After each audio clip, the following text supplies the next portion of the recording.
একবার ধান রোপণ করি যদি পান 5 বার ফসল, তাও আবার 3 গুণ কম খরচে, তাহলে কেমন হয়? দর্শক, চলুন জেনে নিই এই আশ্চর্য ধান ও তার উদ্ভাবক সম্পর্কে। মৌলভীবাজারের কুলাউড়ার হাজিপুর ইউনিয়নের জিনবিজ্ঞানী ডক্টর আবেদ চৌধুরী নতুন এক ধানের জাত আবিষ্কার করেছেন,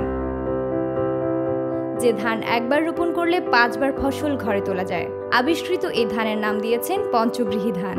তিনি যুক্তরাষ্ট্রে কৃষি বিষয়ে উচ্চশিক্ষা শেষে অস্ট্রেলিয়ার জাতীয় গবেষণা সংস্থার প্রধান ধান বিজ্ঞানী হিসেবে কাজ করেন।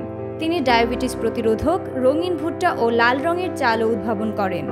2010 সালে প্রথম হাজিপুর ইউনিয়নের কানিহাটি গ্রামে 25 বর্গ কিলোমিটার জমিতে 20টি ধানের জাত নিয়ে গবেষণা শুরু করেন ডক্টর আবেদ চৌধুরী।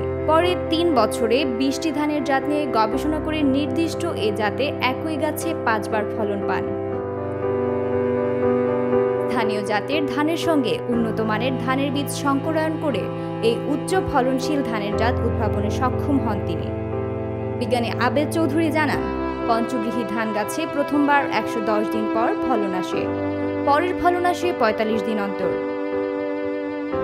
একবার বুড়ো, 2 বার আউশ, 2 বার আমন ধানের ফলন পাওয়া যাবে এই ধানে।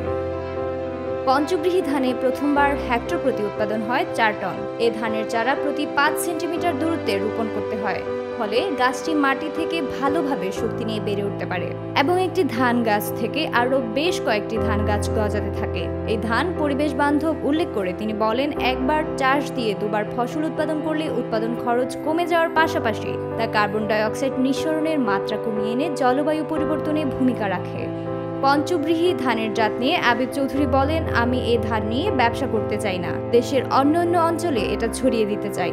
সরকারের একটা নিয়ম আছে, সার্টিফাইড বীজ বিক্রি করতে হবে, অনুমতি দিলেই তবে এ ধান বিক্রি করব এবং এ ধান অন্যান্য ধানের চেয়ে 3 গুণ কম খরচে উৎপাদন করা যাবে। বাংলাদেশ কৃষিপ্রধান জনসংখ্যাবহুল দেশ।